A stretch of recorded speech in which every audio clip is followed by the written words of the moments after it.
Pessoal, tudo bem? Primeiramente, apresentações oficiais. Meu nome é Sandro, sou auditor do Tribunal de Contas da União desde 2001. Sou professor de Direito Administrativo aqui do nosso glorioso Gran Cursos, a maior instituição preparatória para concursos no país.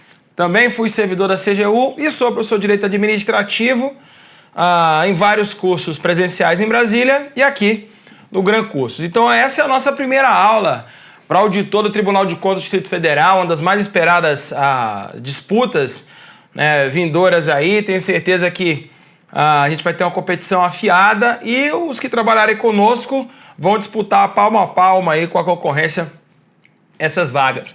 Sob nossa incumbência, controle externo da administração e também direito administrativo, com vistas ao mencionado concurso, Também teremos aí nos próximos meses o TCU, Então vai ser um outro grande concurso que pode ser disputado também para os que se preparam aqui conosco. Nessa primeira aula, ao vivo para quem está acompanhando, mas depois vai para o site para todos os nossos colegas, a gente vai falar sobre as noções gerais sobre o controle da administração, A gente vai falar sobre a parte mais teórica, que afeta tanto a nossa matéria aqui de controle externo propriamente, quanto ao direito administrativo, Então são matérias que guardam uma correlação muito próxima, uma simbiose. E claro, a gente vai ter que trazer sempre que for preciso a junção dessas duas aí.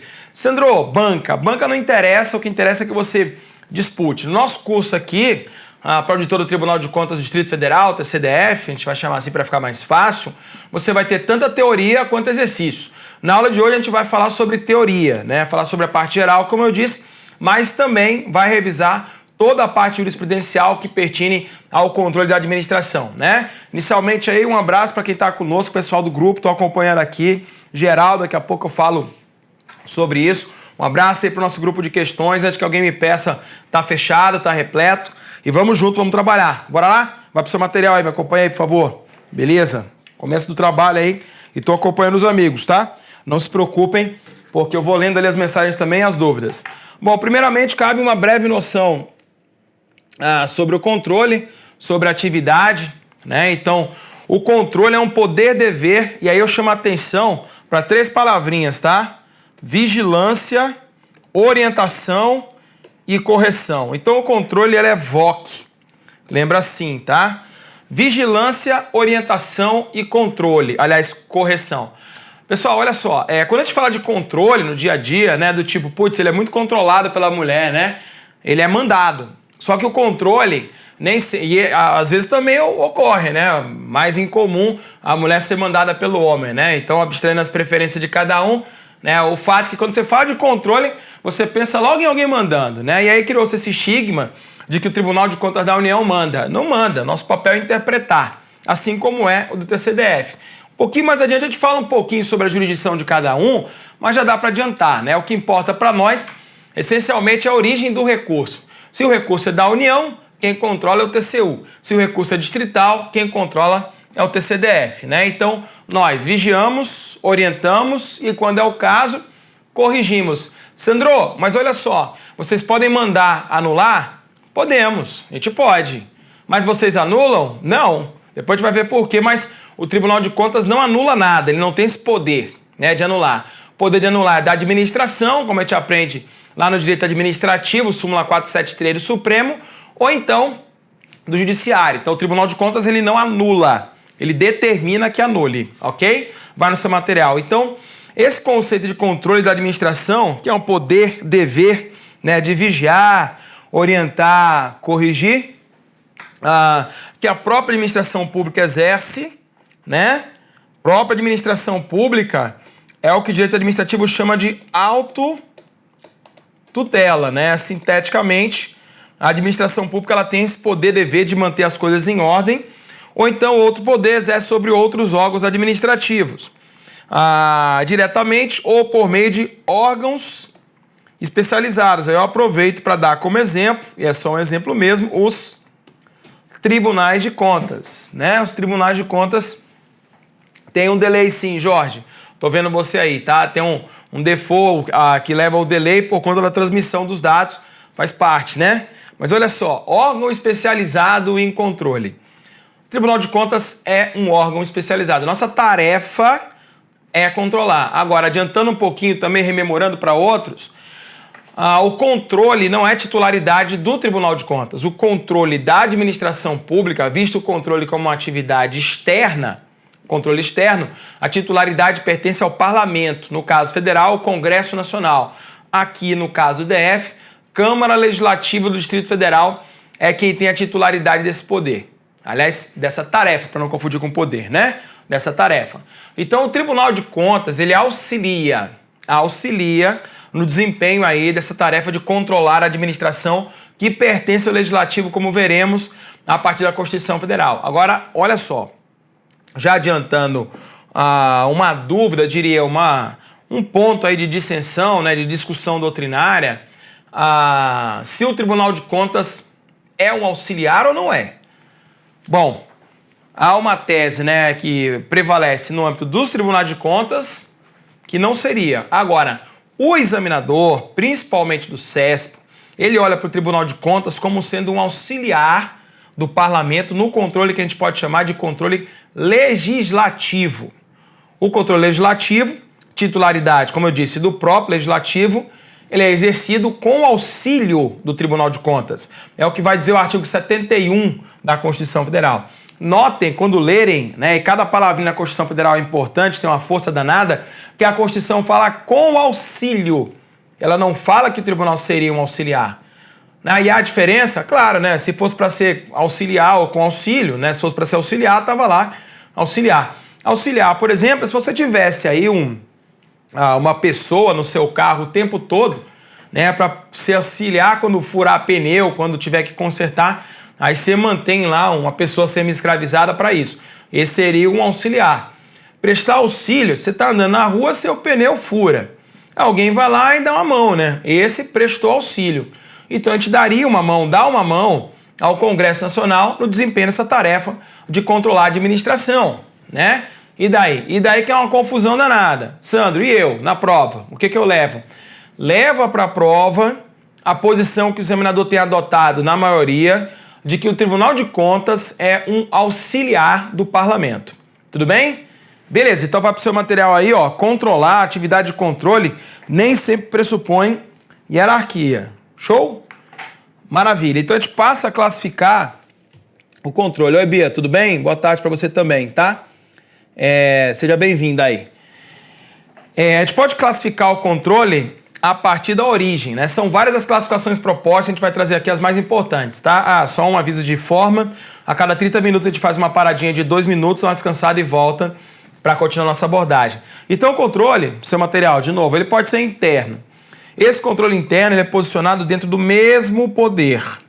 Mesmo poder. Então, usando o exemplo da União, a CGU com relação ao Executivo Federal. Ou então, aqui no DF, a CGDF com relação ao Executivo Distrital.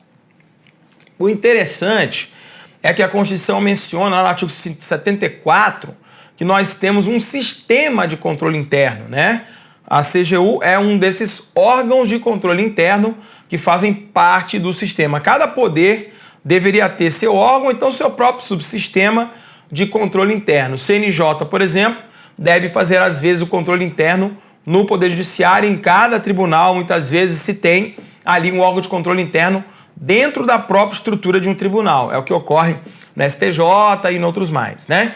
Então, o controle interno é posicionado dentro do mesmo poder. Joia? Sandro, mas não tem aquela paradinha lá de a CGU é um controle exterior? Daqui a pouco eu falo sobre isso, tá? Por enquanto, lembra, posicionei o controle, o órgão de controle dentro do poder, ele é interno, beleza? Seu material. Controle externo, de um poder sobre outro. Então, por exemplo, o TCU com relação aos órgãos da direta federal. Exemplo ainda, o TCDF com relação aos órgãos da direta distrital. Então, o bizu aí é que o controle externo é de um poder sobre outro, né? Então, o TCU ele é um legítimo exercente dessa atividade de controle externo. A rigor, O controle que é feito pelo Poder Judiciário com relação ao Executivo, claro, né, quando o Judiciário é provocado, é um controle externo também. A rigor, é assim, joia? Agora, na prova, que é o que interessa, o examinador quase nunca lembra disso. O que ele lembra sempre na prova é que o controle externo da administração pública é uma atividade de titularidade do Congresso com auxílio do TCU na esfera federal, né, fazendo o paralelo da Câmara Legislativa com auxílio do Tribunal de Contas do DF aqui. Ok, pessoal? Show! No seu material tem também o tal do controle popular. O controle popular, que é oriundo da cidadania, do povo, por assim dizer. Muitos autores defendem a ideia de que ele é o mais efetivo. Por que é o mais efetivo, Sandro, o controle interno, melhor, o controle popular? Porque quem que sente o impacto das ações públicas, hein? Fala aí. A população, né? Então, a população é o meio mais efetivo de controlar as ações do Estado. Detalhe, o diagnóstico geral é que o nosso controle popular no Brasil ele é muito incipiente, para não usar uma palavra pior, tá? A gente está no estágio ainda muito inicial, a população não contribui muito com isso, né? A população reclama muito, né? Mas contribuir com a atividade de controle, né? Oferecendo denúncias, representações, ações populares, encaminhando informações pela ouvidoria, isso pouca gente faz, pouca gente participa da atividade. Então, como eu digo, se você não fizer, né, se você não ajudar, pelo menos, a fazer, o Estado vai continuar mais ou menos rateando no nosso país do jeito que ele é aí nos últimos tempos, principalmente. Joia? Então essa é a nossa classificação de controle proposta conforme a origem, baseada em alguns autores. A gente sempre tem que ter, né, alguns autores aí para basear as informações. E aí eu chamo a atenção nessa ideia da CGU ser um controle exterior. Já caiu numa prova do CESP algum tempo atrás, em algumas oportunidades, né, já caiu isso. Quando você tem o controle interno sobre uma entidade da indireta, é um controle interno, mas exterior. Como assim, Sandro? Então vamos lá. É mais ou menos assim o posicionamento dos órgãos na estrutura da administração. Você tem aqui um órgão no topo de tudo, que seria o órgão independente, a Presidência da República, né, no Executivo Federal. Logo mais a seguir, ó, você tem um órgão autônomo, e a CGU está aqui hoje, tá? Tem status de ministério, né? Pelo menos por enquanto, o Ministério da Transparência, Fiscalização e Controle são os órgãos autônomos. Você tem os órgãos superiores e, finalmente, os órgãos subalternos. Então, as autarquias, só para ilustrar, não estão posicionadas, dentro dessa estrutura aí. Elas estão aqui, ó. As autarquias estão aqui. Toda entidade da indireta, inclusive as autarquias, elas se reportam ao órgão que faz o acompanhamento da instituição. E a instituição, ela é acompanhada, fiscalizada por esse órgão, né? Então, esse acompanhamento, né, de uma autarquia feito pela CGU na esfera federal, isso é um controle interno, né? Por quê? Porque tudo isso aí é poder executivo federal. É interno, portanto, esse controle, porque dentro do próprio poder. Agora, é interno, mas do tipo exterior. Então, é de um órgão de fora da estrutura hierárquica da autarquia. Então, na prova, existe um controle que é interno, mais exterior, que é aquele que é realizado por órgãos do próprio poder sobre entidades vinculadas a esse poder. Lembrando, né, que esse vínculo vai no seu material aí, né, das autarquias e de quaisquer entidades ligadas a esses órgãos supervisores, esse vínculo não é um vínculo de subordinação. O nome desse tipo de controle também é dado, né, é um controle de resultados, né, um controle finalístico, coisa que a gente vê lá no direito administrativo. Fato é que quando um órgão do executivo, a CGU, por exemplo, acompanha, fiscaliza uma entidade da indireta, esse controle é do tipo interno exterior. Beleza? Vai, continua conosco aí, né? Sempre adiante, Vida de concurseiro é olhar para frente, tem jeito não, tá? O Anderson Martins, né? Deus e coração no próximo, uma bela receita para termos. Ótimo, concordo. Boa tarde aí. Controle quanto ao momento. Prévio, concomitante ou ainda subsequente, né? Então, o controle prévio, como o nome já diz, ele é a priorístico. Sandro, existe? Olha, havia mais discussão quanto a isso em momentos passados. Hoje, a doutrina majoritária é que o controle da administração ele pode ser prévio, sim, né? Principalmente, eu dou de exemplo aí, né, um controle judicial, me acompanha, o mandado de segurança preventivo, salvo-conduto. O mandado de segurança preventivo é um exemplo de controle prévio preventivo, antes do fato. Claro, para você encarar um controle como sendo prévio, concomitante, posterior, você tem que ter ali um fato para ser tomado como referência. Então, antes de ser efetuado a violação ao direito, pode-se adentrar aí, pode-se manejar o remédio heróico aí do mandado de segurança para que se evite a concretização desse mal. Então, o mandado de segurança preventivo é um exemplo de controle prévio preventivo. Joia? Concomitante, no seu material, me acompanha aí, dando exemplos mesmo para a gente poder entender melhor juntos, tá? Coloca exemplo, acompanhamento de editais pelos tribunais de contas. É um controle concomitante, né? Então, esse controle concomitante ele se desenrola ao tempo em que os fatos vão ocorrendo. As coisas vão acontecendo e o controle também vai se efetuando. Detalhe, antes a gente fazia isso no tribunal manualmente, né? Tem um sisteminha atualmente que faz isso automaticamente, que é a Alice, no que diz respeito aos editais de licitações e contratos, né? Edital de licitação, para ficar mais claro. A Alice, nosso softwarezinho inteligente, ele tem uma tipologia. Alice é o nome da criança, mas significa análise de licitações e contratos. A gente resolveu batizar assim. Mas ela vai acompanhando os editais, ela tem uma tipologia de fraude. Então ela vai indicando, aqui talvez tenha, hein?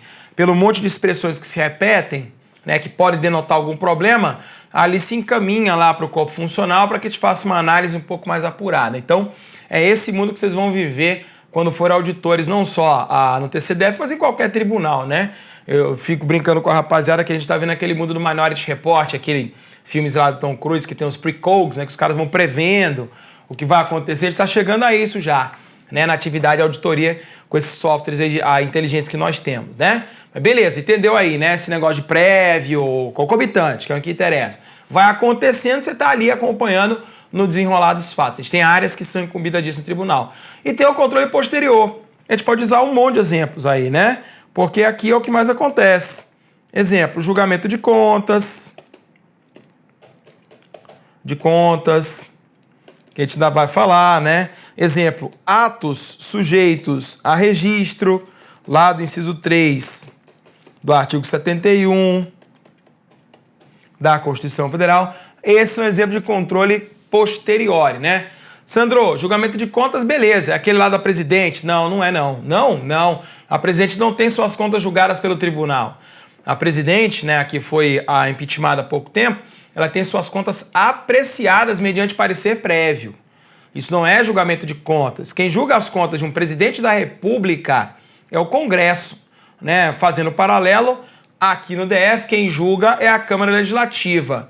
Mas o TCDF ele faz uma apreciação prévia mediante parecer, que é um ato opinativo, ele dá uma opinião quanto àquelas contas para dizer se aquelas contas podem ou não serem aprovadas.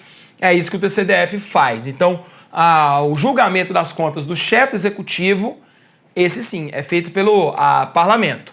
Agora, as contas dos demais administradores é feita pelo Tribunal de Contas. Mas, Sandro, olha só, não teve um negócio aí de prefeito, que o Tribunal de Contas não pode mais julgar as contas? Tem sim, mas a gente vai ver lá na jurisprudência, tá? Por hora entender que o Tribunal de Contas não julga a conta de todo mundo, não, né? Chefe de executivo não tem suas contas julgadas pelos Tribunais de Contas, beleza? Vambora, vai no seu material, me acompanha, por favor.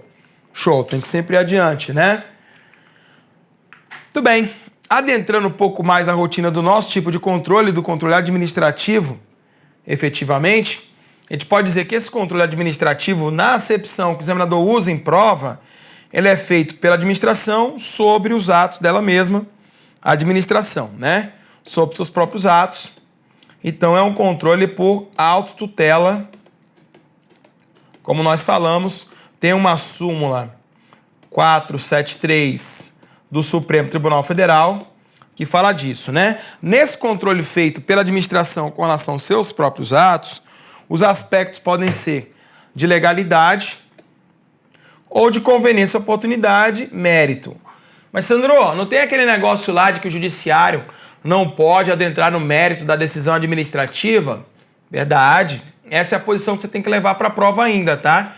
O judiciário não pode invadir o mérito de uma decisão administrativa. Agora, vejam, esse controle aqui que a gente está falando não é o controle judicial, é o controle administrativo, qual seja, é o controle feito pela administração com relação aos seus próprios atos. Então, o controle administrativo aqui é o da administração sobre ela mesma, ok? Maravilha, no seu material. Controle também pode ser baseado na hierarquia, um controle, portanto, hierárquico, como eu digo aqui, ou então finalístico.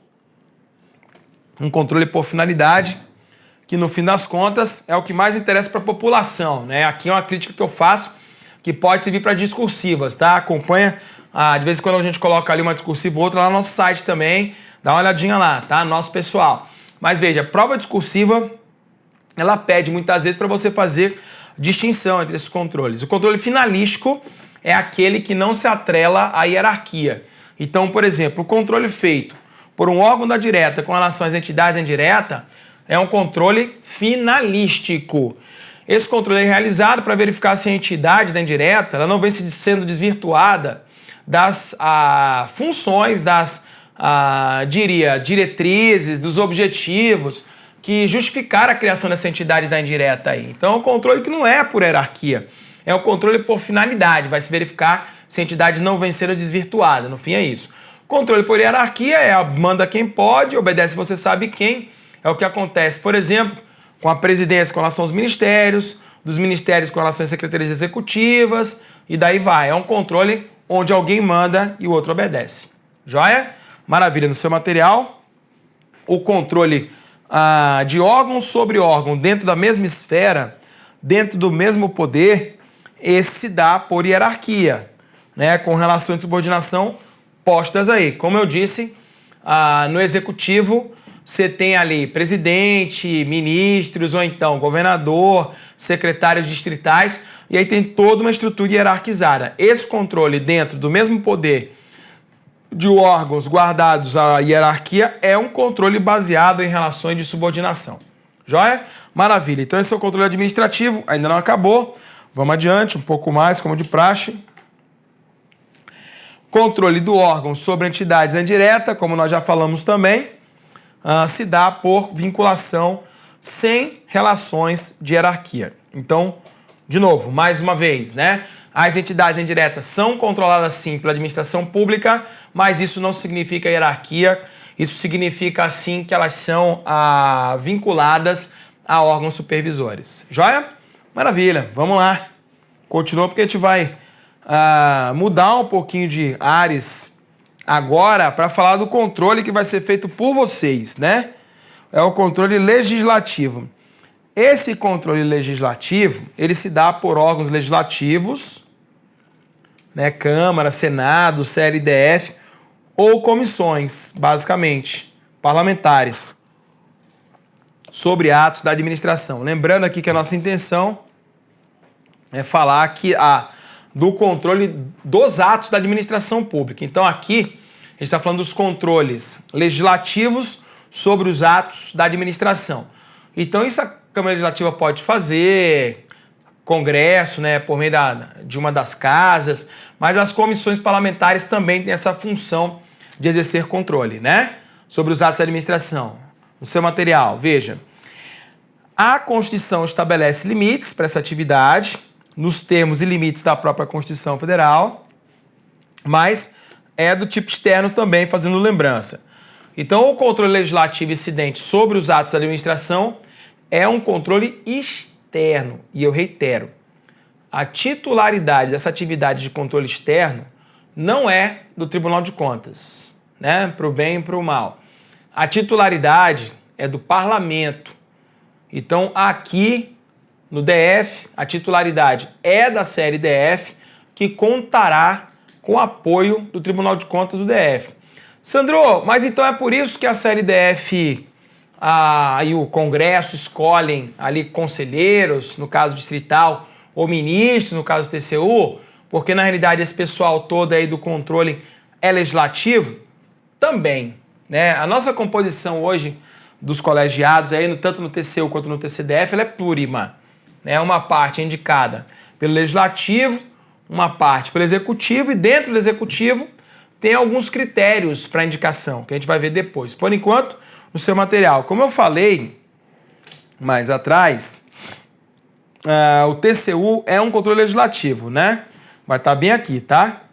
Mas antes disso, eu queria chamar a atenção de vocês para o que consta lá do inciso 5º do artigo 49 da Constituição Federal.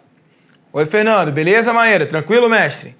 Então, esse controle aí do Congresso, prestem bem atenção nas expressões, é para que o Congresso suste, não é anule, suste os atos do poder executivo, não é judiciário, que exorbitem dos limites da delegação legislativa ou da competência regulamentar que o executivo possui. Vamos colocar isso no gráfico para você entender melhor? Vai aqui comigo, rapidão. Olha só. Então, o que eu disse a vocês ainda há pouco, né, é que o Congresso ele pode sustar os atos do Executivo, né? Por quê? Vamos lá. Isso aqui é mais ou menos nosso escalonamento jurídico hoje, né, guardando aí algumas nuances, mas é mais ou menos assim, né? O primeiro bloco, como prefere o Supremo, lá em cima, esse aqui, ó, é o bloco da constitucionalidade, da Constituição. Então, lá em cima, a Constituição Federal. Beleza? Poder constituinte, inicial, autônomo, condicionado, limitado, originário, enfim, tudo. É a Constituição. Aí vem a lei, que normalmente é feita pelo Parlamento, né? Congresso Nacional, Câmara Legislativa. Em seguida, vem os atos. E os atos, no seu material, eles podem ser atos regulamentares. Instruções, resoluções, etc, né? Mas podem ser também decretos. E aí nós vamos pegar o exemplo lá do inciso 4º do artigo 84 da Constituição Federal. A Constituição diz que cabe ao chefe do executivo, né, sancionar, promulgar, publicar as leis, bem como editar decretos e regulamentos para seu fiel cumprimento. Para seu fiel cumprimento. Então, quando o executivo edita um decreto, ele normalmente, tem exceção, normalmente não pode ir além dos limites da lei. Porque os decretos são editados para fiel cumprimento das leis. Agora veja comigo. Imagina que a pretexto de regulamentar a lei, o executivo edite um ato que faça isso, ó. Passe do limite da lei, né? Nesse trecho ali de cima, aqui, ó, esse trecho até aqui extrapola o papel do executivo, né? Mas por quê, Sandro? Porque o executivo, ele dita atos para fiel cumprimento das leis e não para ultrapassá-los. Então, nesse ponto, no seu material, me acompanha aí, ó. Nesse trecho aqui, o executivo acabou invadindo a competência do legislativo. Invadiu, né? E aí, ó, no caso federal e no caso distrital, a CLDF, no caso federal, o Congresso Nacional, vou usar o exemplo federal por hora, pode sustar. Sustará nesse trecho aqui, ó, nesse trecho aqui. Notem primeiro, atos regulamentares e do Poder Executivo. Notem também, para finalizar, que não cabe ao Congresso anular nada nesse caso. Ele não anula em respeito ao equilíbrio, à harmonia que tem que ter entre os poderes. Então, o Legislativo ele não anula nesse caso. É como se fosse um veto político, como se diz na doutrina constitucionalista. Beleza? No seu material, me acompanhe aí, por favor. Pessoal, maravilha. Então, finalizando esse pequeno bloco aí, primeiro dos 4 de hoje, compete ao Congresso Nacional ainda julgar, é ele quem julga as contas prestadas pelo PR, que é presidente da República, né? Guardado o paralelo, quem julga as contas do governador aqui do DF é a Câmara Legislativa. Olha, vale dentro do sistema, sempre que possível, o princípio da assimetria, né? Está lá no artigo 75 dizendo que nos estados, né, equivalência, o DF segue o modelo posto de controle de Tribunal de Contas aplicável para a União. A gente vai ver que não é bem assim, tem coisa que não dá para seguir, mas, sendo possível, siga. Então, como o Congresso julga as contas do presidente da República, aqui no DF quem julga as contas é a Câmara Legislativa, beleza? Paradinha rápida ali, 2 minutos, tá? Marca aí, vou cronometrar aqui, 2 minutos, volta comigo já já para o segundo bloco.